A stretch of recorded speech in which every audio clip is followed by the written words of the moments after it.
Imagine you're starving. Your children are crying. Bread, the most basic food, is so expensive you can't afford it. And just miles away, the king is hosting a lavish banquet. Now imagine this: a crowd of ordinary people, bakers, laborers, women, teenagers, march toward a fortress. They are not soldiers. They are not trained. But by the end of the day, they will bring down the most powerful monarchy in Europe. So here's the question: how did a group of hungry, unarmed citizens overthrow a king believed to rule by divine right? And more importantly, could something like this happen again? Because what happened in France didn't just change one country. It changed the world. It's the late 1700s. France is one of the most powerful nations on earth. Its king, Louis XVI, rules over millions. But beneath the surface, the system is broken. French society is divided into three rigid groups called estates. The first estate, the clergy. The second estate, the nobility. And the third estate, everyone else. That's about 97% of the population. Farmers, workers, shopkeepers. The people who actually keep the country running. And here's the catch: the first two estates pay almost no taxes. The third estate? They carry the entire burden. Now, what most people don't know is France is also broke. Why? Because of wars, including helping the American colonies win independence. Yes, France helped create the United States while digging itself into financial disaster. By 1788, the country is drowning in debt. Food shortages hit. Bread prices skyrocket. People aren't just struggling, they're starving. And when people are hungry long enough, they don't stay quiet. Because in 1789, everything starts to crack.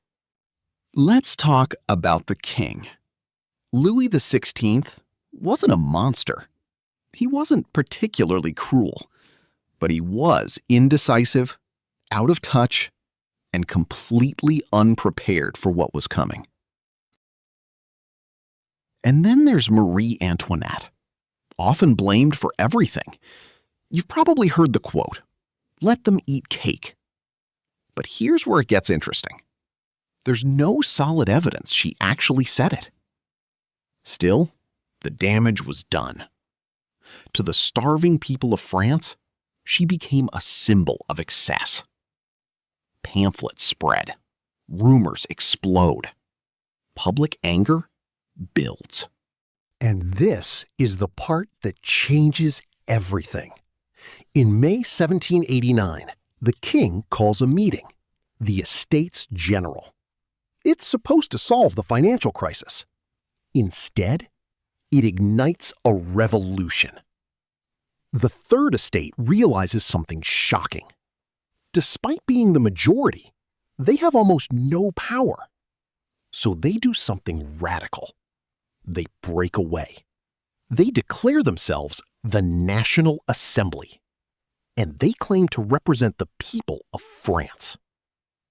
When locked out of their meeting hall, they gather in a tennis court. Yes, a tennis court. And they take an oath. They will not leave until France has a constitution. Now, think about that for a second. Ordinary citizens openly defying the king. What happens when power is challenged like this? It explodes. July 1789. Rumors spread that the king is sending troops to crush the uprising. Panic grips Paris. People begin arming themselves. But they need gunpowder. And that leads them to a fortress, the Bastille. The Bastille isn't just a prison. It's a symbol of royal power, of oppression, of fear. On July 14th, a crowd gathers. Tensions rise. Negotiations fail. And then, shots are fired. What follows is brutal, violent, uncontrolled. After hours of fighting, the crowd breaks in. They capture the governor. And then, they kill him. His head is placed on a pike and paraded through the streets. This isn't protest anymore. This is revolution. When the king hears about it, he reportedly asks, "Is it a revolt?" And the reply comes, "No, sire. It is a revolution." But wait, storming the Bastille was just the beginning. The revolution spreads. Peasants across France rise up. They attack noble estates, destroy records, refuse to pay feudal dues. It's called the Great Fear, and fear is contagious. Back in Paris, the National Assembly takes bold action. In August 1789, they abolish feudal privileges. No more special rights for nobles. And then, they issue something extraordinary. The Declaration of the Rights of Man and of the Citizen. It proclaims, all men are born free and equal. Power belongs to the people, not the king. Sound familiar? It should. These ideas echo the American Revolution. But here's where it gets crazy. France takes it even further. In October 1789, thousands of women marched to Versailles, in the rain, armed with pikes and anchor. They demand bread, and they demand the king come to Paris. And he does. Under pressure, under threat. For the first time, the king is no longer in control. The people are. But revolutions don't stay calm for long. They escalate. The monarchy collapses. By 1792, France becomes a republic. And in 1793, Louis XVI is executed. Then, Marie Antoinette.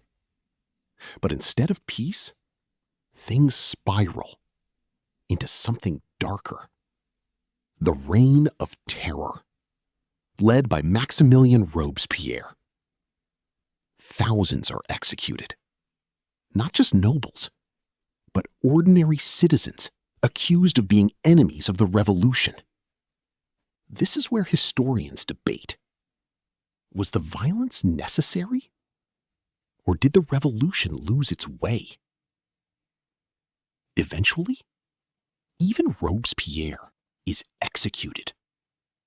The revolution eats its own. And then, a young general rises, Napoleon Bonaparte. He restores order, but also crowns himself emperor. So after all that, did the people really win? Yes. And no. Here's the truth. The French Revolution didn't create perfect freedom, but it shattered an idea that had ruled for centuries, that kings ruled by divine right. It proved something radical. Power can come from the people. Modern democracy, human rights, citizenship, these ideas were forged in this chaos, including influences that shaped America. But here's the deeper question. What happens when inequality grows too large? When people feel unheard? When survival becomes a daily struggle? History doesn't repeat exactly, but it rhymes.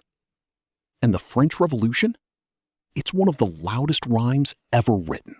So the next time you hear about revolution, don't just picture chaos. Picture hunger, desperation, and ordinary people pushed past their limit. Because that's where it starts. And maybe the real question isn't, how did they overthrow the king? But what would it take for people today to do the same? If you enjoyed this deep dive into history, subscribe for more stories where the past feels as intense as the present. Because history isn't just what happened, it's what's still happening.